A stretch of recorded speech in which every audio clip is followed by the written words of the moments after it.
The special virtual work session of the Annapolis City Council will be called to order at 1 p.m. Tuesday, July 21st, or a little bit after 1 p.m., 2020. Thank you. At this time, would everyone willing and able please unmic or mic up and join us in the Pledge of Allegiance. Thank you. I pledge allegiance to the flag of the United States of America and to the republic for which it stands, one nation, under God, indivisible, with liberty and justice for all. Mr. City Attorney, please present the first item on the agenda. Thank you, sir. The first item on the agenda is ID-212-20, discussion of 0520 City Council meeting order of business for the purpose of modifying the order of business for regular and special meetings of the City Council. Thank you, and I think you're the lead, Mr. City Attorney. Yes, thank you, Mr. Mayor, for calling this meeting and allowing us to explain a little bit about what we've seen on the practical side of the change the City Council has voted on with respect to order of the business of its meetings. We noticed that in the last several meetings, we have been asked to place on the agenda for the 27th certain items, bills that were either going to be amended or new legislation after public hearing. We also noticed that after that had been done and asked of us, that the order of business or the agenda for the special meeting in the month does not include a section called legislative actions. As such, the agenda will look a little strange on the 27th, as it will not include legislative actions. So we're trying to figure out a workaround. We think we have something. I've asked Jacqueline Lee to come on and explain, but I don't see her yet. So I'll do my, go ahead, Virginia, go ahead. Oh, she's on, okay. All right, I just see her now. So what I've wanted to do was to tee up for Jacqueline kind of where we are. Basically, on Monday, there will be some shift in the agenda items and the way it looks. And we want to give you a heads up as to that so that you wouldn't be totally surprised. And then we have some suggested workarounds, and we'd like to hear from you about ways to effectuate the meeting as best as possible to deal with all of the items that are legislative action items. But first, Jacqueline, kind of tell you the way it looks today, and we'll talk about some adjustments that we want to make. So Jacqueline, please.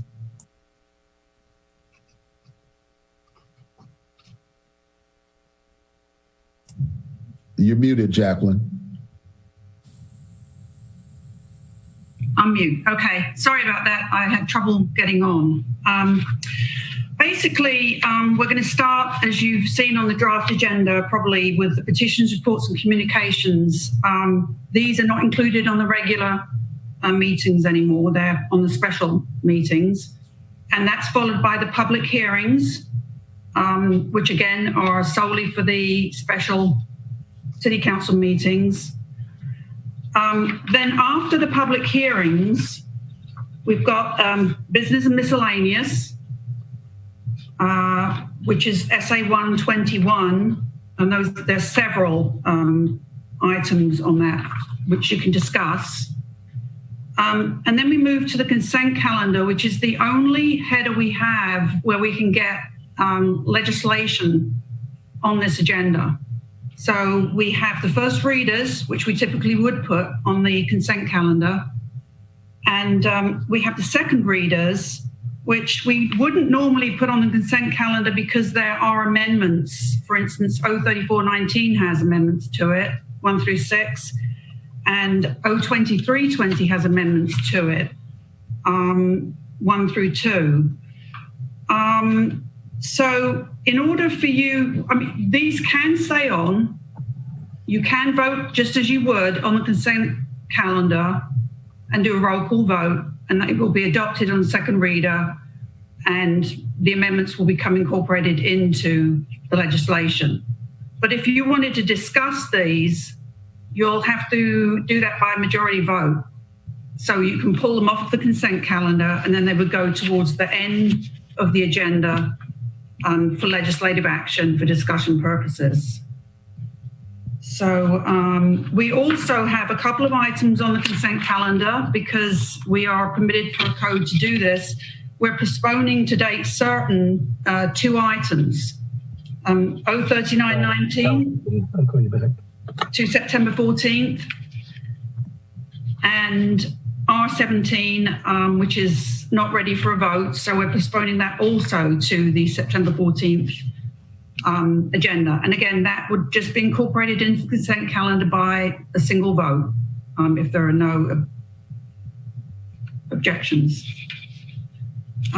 So that's the main difference. The main difference is that we are going to be putting things on the consent calendar that typically we wouldn't be, but there is a method of taking them off if you wish to discuss them by majority vote at the council meeting. Does anybody have questions? Ross, sorry. Thank you. Thank you, Mr. Mayor. So I thank you for sending the agenda in advance, Jacqueline, and I read it and I sent you back an email saying it looks good to me. I understand some of these difficulties in sorting it out. And I did wonder in the consent calendar if something was on second reader and we wanted to pull it off, could we do that? And I also wondered about legislation that we had specifically postponed to the 27th of July. And what happens to that if we don't hear it on the 27th of July? So I think these are all normal, figuring out a new process.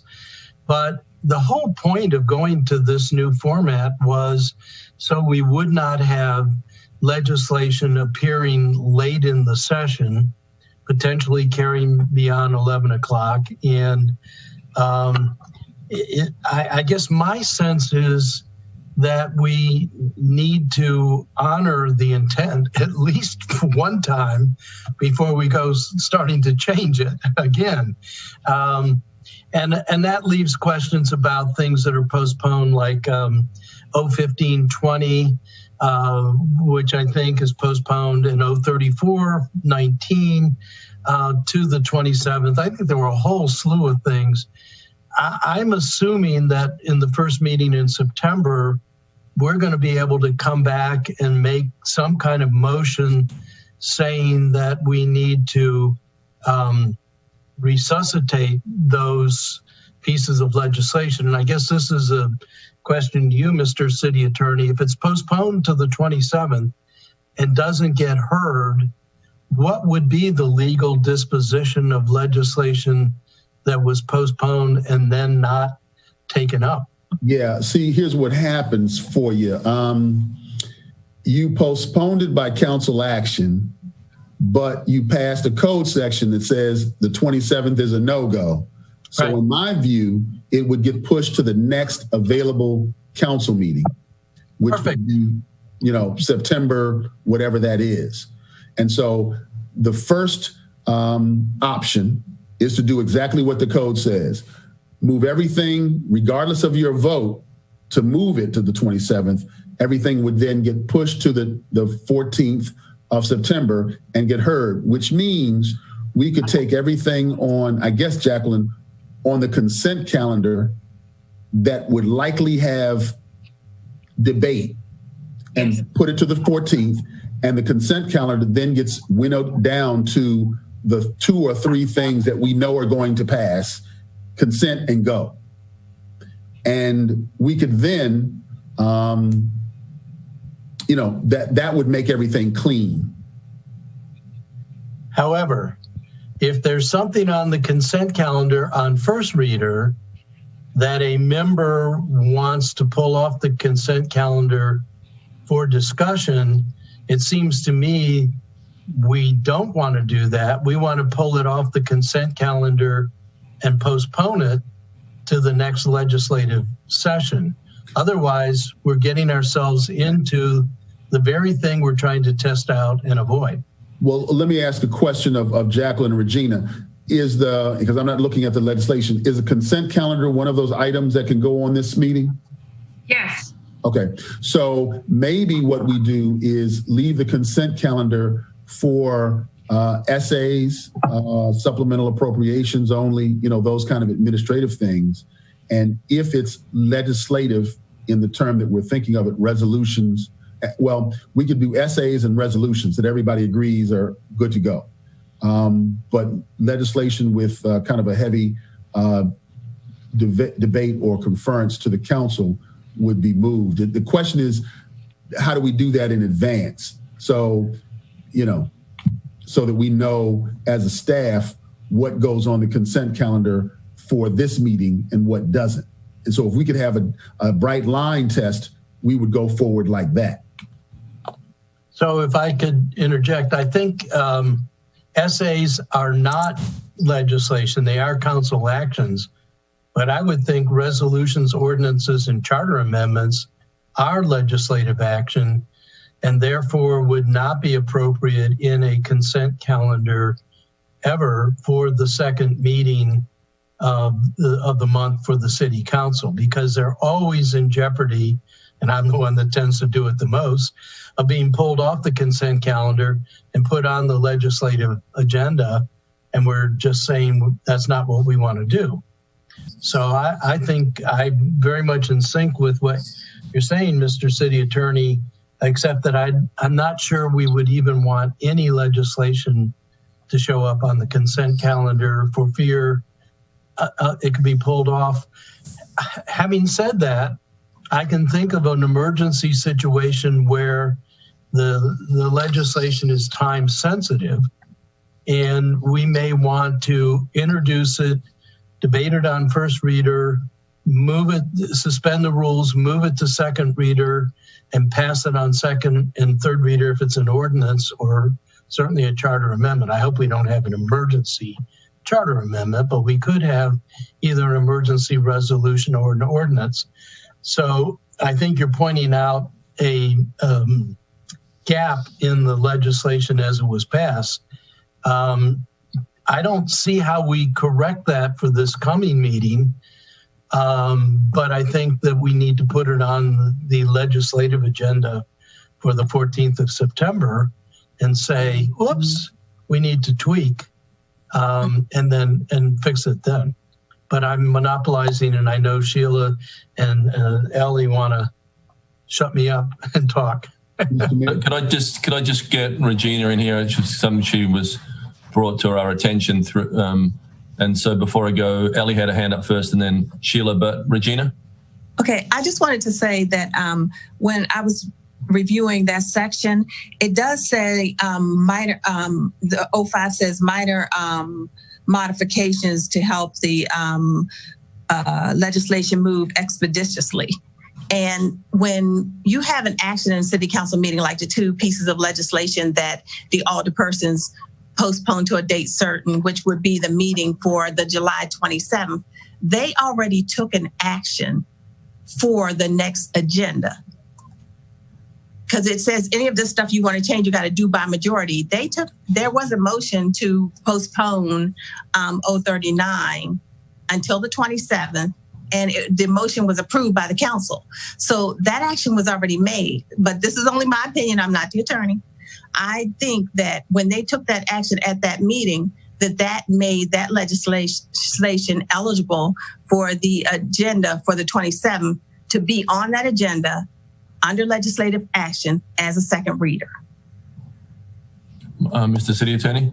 Yeah, I think we've got to think about two things. One, the intent of the ordinance and whether you want that to be what binds you.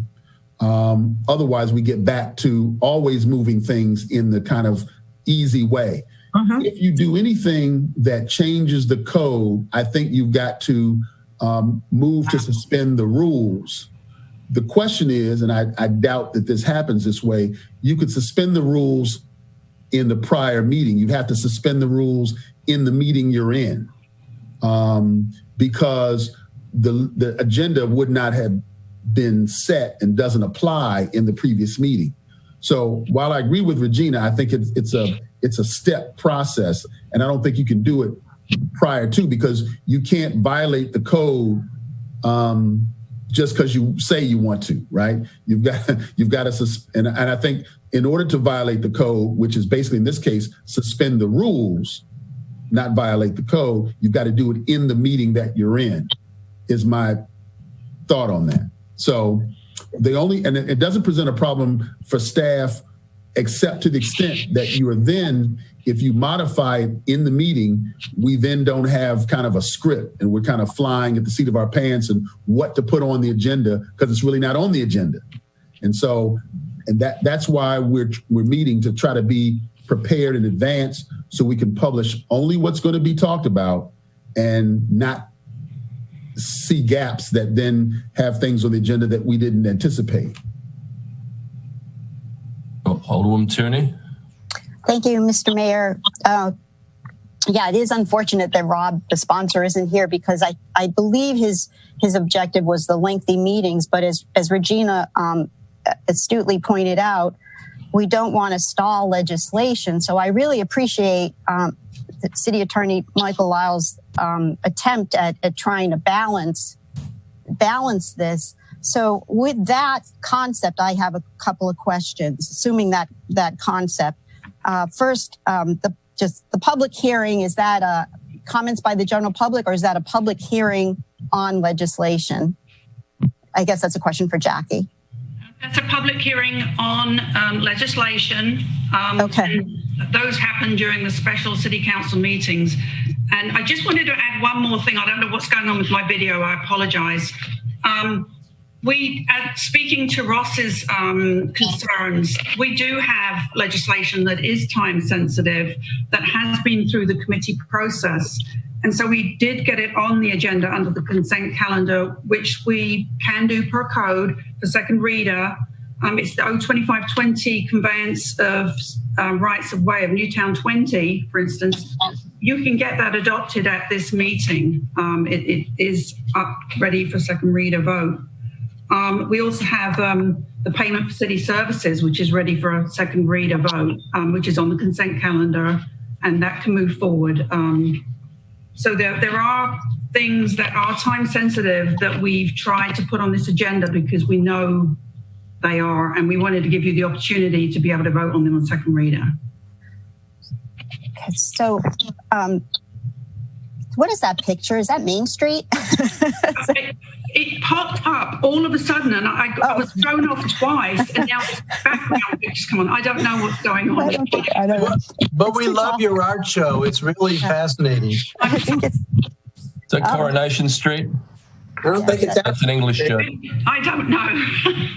I think it's too tall for Main Street. But anyway, so assuming that concept, and the objective to move forward timely legislation, that judgment call, when you put together the calendar and say, okay, what are we going to put in this bucket of consent calendar, because it most likely needs to move forward as legislation, you decide that based on your collective judgment? Is that how that's decided?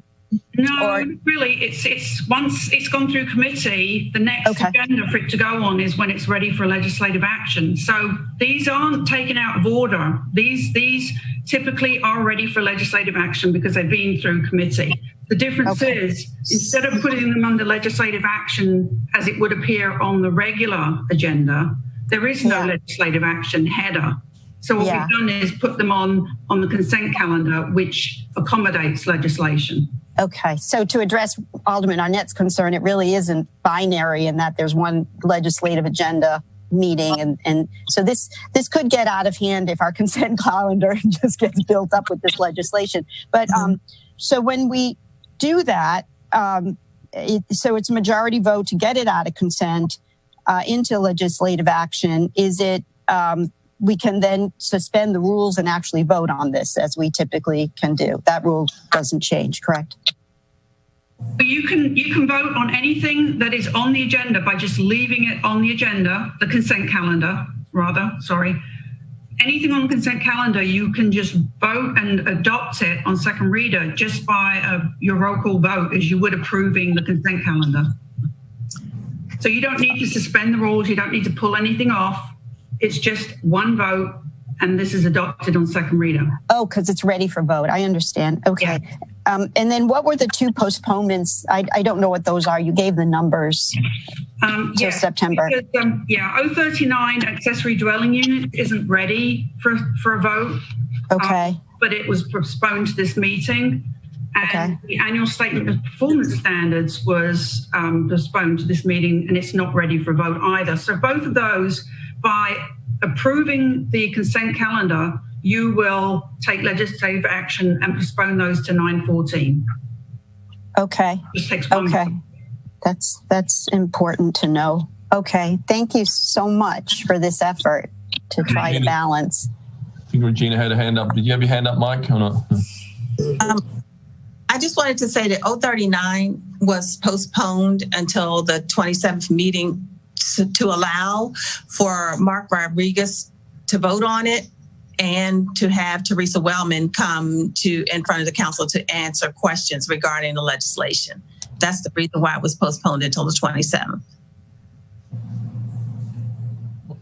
I'm confused. I thought it was confused to postponed to September. Sorry to interject. No, that is what the consent calendar says. Those items were placed on the consent calendar under a header that states postponed until September 14th, but they were actually postponed by the council at the last meeting until the 27th. Right, that's why they're on the consent calendar for further action, which is another postponement because they are not ready for a second reader or any other action. Yeah, they are. Is that right, Mr. Lyle? Sorry. Oh, the accessory dwelling units as amendments, and those aren't even finished drafting yet, so it's not ready for second reader. Yes. Yeah, but I had a sense there was going to be some kind of vote going down, which but there's so many amendments to it, I thought it was going to become substantive, you know? Yes, correct, and that's why we're postponing it. Right, because the amendments we aren't finished drafting the amendments, and they've got to go back to the council members after we draft them, and that hasn't happened yet. Okay. And it's still in rules and city government. It hasn't gotten through all the committees. Exactly. Okay. Thank you. Who had the hand up next? Mr. City Attorney. Sorry, Sheila hasn't had a word yet. Sorry. No, I'd rather hear from the city attorney first. No, I was just going to say that if you were to take the other option is if you take something off of the consent calendar in this meeting, it gets automatically pushed to the 14th rather than at the end of this meeting. That's the other way of dealing with legislative action. So we could put everything on the consent calendar. If you want to take it off, it goes to the 14th where legislative action is part of the agenda. Okay. Thank you, Mr. Mayor. Mr. Lyles, did I hear you say that it would take a unanimous vote to get anything off the consent calendar? No, just a majority vote, as you normally do. Just a majority vote. In the past, it only took one person to make the request. This one. Well, here's the problem. The code now says no legislative action in the special meeting. So you would be doing something that is contravening the code. So and the code section about agendas actually says you can change things with a majority vote. So there you have your way out, but it's not one person moving something because you're telling yourselves the code does not apply in the situations, which is a suspension of the rules, which requires a majority vote. So when Alderman Gay made the request to put the legislation on the agenda for the 27th in order for Alderman Rodriguez to participate, it only took a majority of vote to support that, to move that legislative item to the meeting on the 27th which is not supposed to address legislative items. Right. That's correct. So we were all kind of doing things on the fly, and that legislation passed then. So we were doing it at the same time, not knowing some of the administrative impact that we're having. The council has flexibility. We're just trying to make it so that it's an orderly way to do it, and just make sure that we can do it administratively. Staff can do it the same way every time. This is one of the unintended consequences of that legislation. And the same with the consent calendar. When that was created, we didn't think through all the ramifications of it. And so now we're going to use the consent calendar in a different capacity to excuse ourselves when we put legislation on the special meeting agenda. Is that correct? If that's what you want to do, Alderman Arnett had I think, a rational approach, and that is only essays and those kind of administrative city manager things should go on the consent, and everything else legislatively, resolutions, ordinances, and CAs goes on legislative action, which means in this case, we would take everything off this consent calendar and move it to the 14th of September. So it sounds as if we're going to need additional legislation that clarifies how we conduct business as it relates to the special meetings and the consent calendar. Yeah. So that next month, when we forget what we've done here, it's codified somewhere. Well, that is a way to proceed with legislation. I mean, that's not going to address it today and what's going to happen on Monday, but going forward, it will clarify how we conduct. Well, one of the things we want to do is present it to you so you can think about it and ruminate over it. I don't necessarily think that legislation is necessary if you agree that after the Monday, we are now going to be doing exactly what the code says, and no legislative actions on that second meeting. And when you want to amend something, push it off into another date, recognize that you're pushing it off 30 days. If you do that, then we're good to go. We're at some point trying to just deal with Monday because we're in a transition period. But after Monday, September 14th, we should be all good to go. Well, Mr. Lyles, I know you've been here for many months, and I know that you have recognized the indecisiveness sometimes on the council.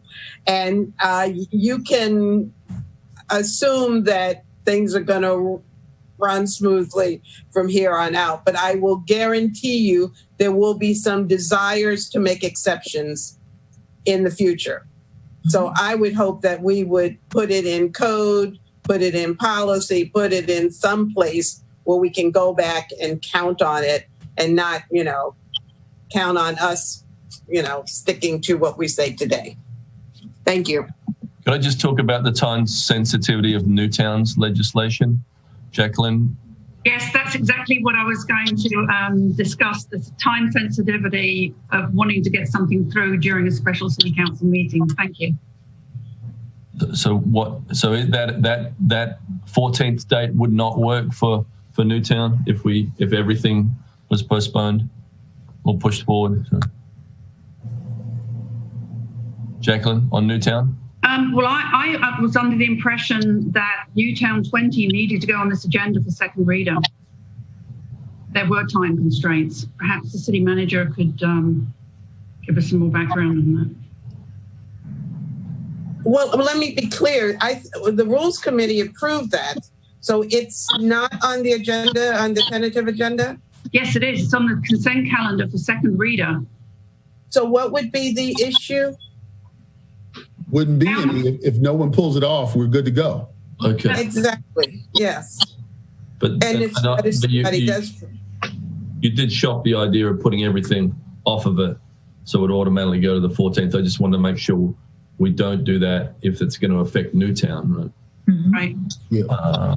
So these are the situations where something comes up that is time sensitive, and we need to get it on the consent calendar for second reader. So there are going to be exceptions, as you just mentioned, Alderman Finlayson. Mm-hmm. Okay. Alderman Arnett, I think, had his hand up, then Alderman Tierney, sorry. Got your mic, Ross. Okay. I want to be clear because, Jacqueline, you said a public hearing on the legislation. We're also having public hearing on general comments, right? Yes. Right. Absolutely. So that takes care of the public hearings. As Sheila corrected, 03919 is still in committee, and there are more amendments. I just drafted one today to send to my colleagues on the committee, but as soon as I hear from them, want to send it on to Office of Law. The nature of the amendment is to address affordable housing, not just accessory dwelling units. Jacqueline, I also thought that you said in your email to us about the agenda that 03419 was postponed until the 14th of September, which is fine. I think we still have more work to do on that with the Office of Law, but I just want to make sure that is the case. And then the last thing is, do we have a mechanism for time-sensitive things that blow up at the last minute where when we approve the agenda, we can amend the agenda and in that action put time-sensitive things that are legislative on the agenda for final vote? Well, speaking to your first question about 03419, that and the amendments 1 through 6 Rules Committee amendments, that is on the agenda for second reader if you wanted to vote on that for the 27th. Okay, all right. Thank you for that. And that means that we will follow up with the issue that is not an amendment with the Office of Law, with Mr. Lyles and Ms. Leonard talking about a charter amendment. So, okay, that's good. So the last question is, do we have a mechanism in current code for time-sensitive issues that that mechanism being to amend the agenda to include something that's legislative with the argument being that it's time-sensitive? Lyles? The answer is no.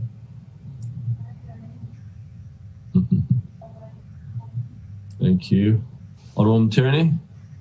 Thank you, Mr. Mayor. It is in line with what Alderman Arnett asked. I thought maybe a solution or some clarification is, number one, where we have consent calendar on these meetings, that it's kind of silly, but important if we say consent calendar, time-sensitive legislation. And that brings me to, and I'm looking at the code now, is there a definition for time-sensitive legislation that warrants it to be time-sensitive and it leaves out, judgment or what have you? Or we could amend this legislation accordingly to insist on time-sensitive legislation to go through. No, there is no such definition, and we would be crafting one with your help, if that's that's the direction you want to go in. Would that be helpful at all for Very you? helpful. Very helpful. Yeah. Yes. Well, isn't it in the judgment of the council, the majority of the council, whether it's time sensitive or not? I'm not sure I like the idea of trying to legislate that. Councils change, personalities change. It's always going to be a judgment issue. So I would rather be silent. Lyles? Well, let me suggest this, that we're not defining time sensitivity as much as we are in code adjusting the decision point to accept as a rationale time sensitivity. So someone raises their hand, is recognized, explains why it's time sensitive, and if the council accepts that, then that is the method by which you open up the code restriction. So less a definition and more of a procedure for getting you to understand that the rationale was time sensitivity. I just want to go on the record that The problem with having a good city attorney is it makes life so much more complicated. Sorry. No, don't be sorry. We appreciate it, but we didn't realize how we were skimming along with a great deal of license. Alderman Finlayson. So let's see if Ross's question was answered. It was similar to my response previously. We need legislation that will dictate our procedure as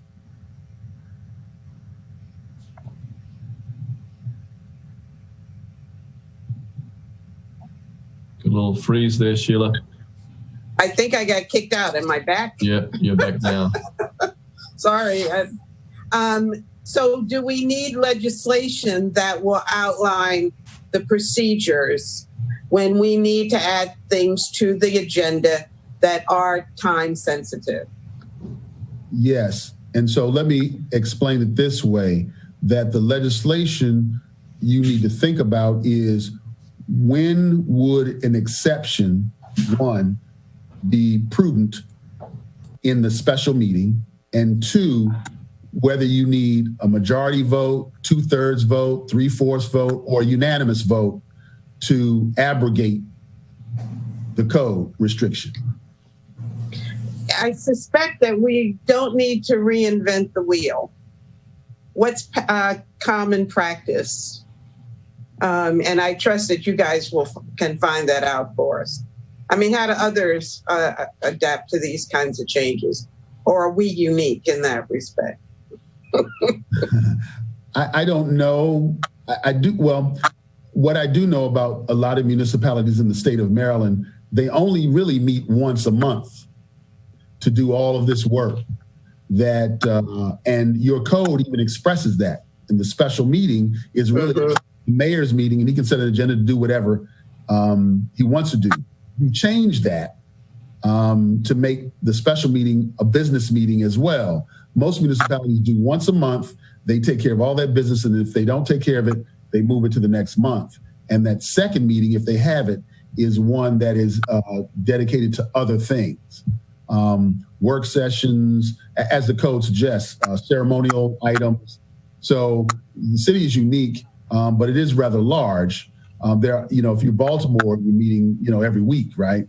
Or every day to take care of large legislative action. So it's really, you're in a unique position. You just need to figure out how much work you want to do in the 30 days and whether it changes life for you. I don't think it does, because what we found is that in the 30 days, we may think through amendments and things that it's almost impossible to do in just 2 weeks. And we're finding ourselves backed up with legislation now because there's so many amendments. So it's really up to you all, and we write it as makes sense to you. Okay, thank you. Obviously, Zoom doesn't like my new location, so I keep losing you. All right, thank you, Mr. Lyles.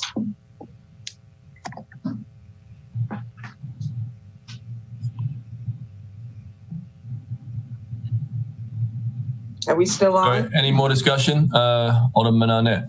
Well, I'd like to cap this from my perspective in saying, I think this is good work. I know there's some angst about having this meeting called so quickly, and I understand that as well, particularly for people who work. But I think these are important issues that are always going to come up when we try to change the process, and they do need to be refined. And I found this discussion helpful. Of course, I'm retired and I'm isolating myself, so I have all the time in the world, but not everybody does. But I do think bringing this up to our attention, and I do appreciate the discussion.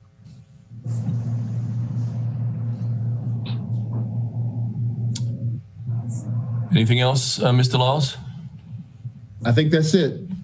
Thank you, Mr. Mayor. Can I do something for the good of the order since we have some principals Sure. here? Just before we get off, Ross, though, there's only half the council here. So I realize that, but we'll be not litigating it, but on the next council meeting, there's going to be a fair bit of catch up. I'm assuming. I think Rhonda's out there, but she is. Okay. This year's, yeah. Yeah, I kind of don't know what we're doing. We're done. Well, I think we'll just fumble our way through. Mike, it sounds like we're going to just move things off that consent calendar that need to go to the September meeting, right? Yes. Okay, great. Thank you, everybody. Mr. City Attorney, next item on the agenda. That there is no other item on the agenda, Mr. Mayor. And Mr. Alderman Arnett for the good of the order. I just wanted to ask Alderwoman Finlayson if she got my request to put the task force, the Maritime Task Force, on the rules agenda. And I do want to ask for some time with the city attorney because what I'm calling for is a task force sponsored by the Rules Committee. And Alderwoman Finlayson asked me a good question the other day. Does this require a resolution of the council? I don't think it does if it's a committee taking a fact-finding action, but I just wanted to alert people to if the chairwoman puts that on the agenda, that could be a topic of discussion for tomorrow's Rules Committee meeting. Well, Takia is on the line, and I think I had made that request during the meeting. Takia, did we have, Ms. Green, I'm sorry, do we have that on the agenda for tomorrow? I don't recall you making that request. I'm just seeing this from Alderman Arnett today. Okay, I thought we had that discussion at the last meeting at the end, but maybe we had ended the meeting when we had that discussion. So if we could add that to the agenda, I know it's tomorrow. You would just have to amend the agenda on the floor to include it. Yeah, okay. Well, we'll do that tomorrow. Okay. Thank you. Delisle, did you have a comment on that? Yeah, I'm not so clear that a subcommittee of the council has the authority to create a task force. There is executive task forces, so the mayor could do it, or the full city council, because you really only have two authorities to move things, right? And committees of the council haven't been imbued with that kind of authority. So I would suggest either a full council resolution or. All right, well, that's a helpful start. I would say the mayor could do it. I would say that council members from time to time, I've done it at least 3 times, my predecessors have done it before, have formed task force type committees or ad hoc committees.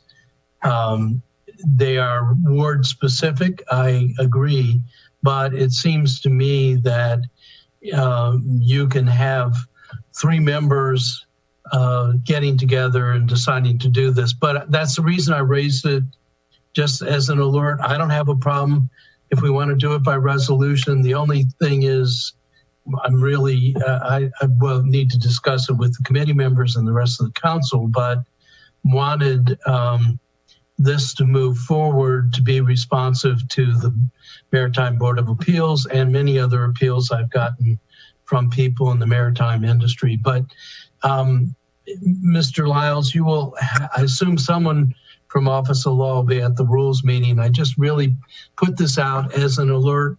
We'll take whatever counsel you give us and do it whatever's the correct way.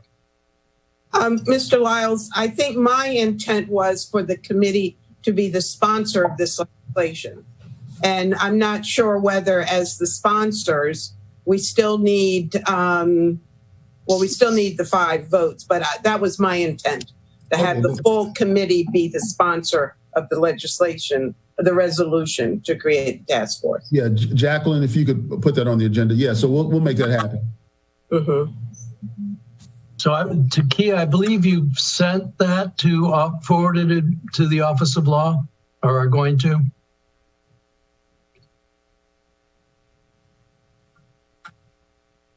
All right, good. Hey, we're fast. All right. Okay. Anything else for good order or before we adjourn? I move we adjourn. What did we discuss? I'm sorry. Oh, no. Don't let's go back. Now I really move we adjourn. I had to go meet. I was meeting with Sarah and the delegation about Labora stuff. Oh, actually, Dwan, we got briefed yesterday. It was on the changed agenda. Michael Lyles briefed us yesterday. My quick question then about that, is it too late to go back? Because I'm finding that it's just made things difficult looking at the agendas and how things are added. And I fear that I don't know. I've heard what you were saying yesterday, and I was trying to process everything overnight, like when you were saying that we would then not be in second and third. But then I was confused about how we take legislative action. So, well, we'd be happy to talk to you offline. We can give you a call, and Jacqueline and I can kind of brief you again. Okay, that's fine. Yeah. So I moved that we adjourn. We don't have to get a vote on this. So, session adjourned. Thank you, everybody. Thank you.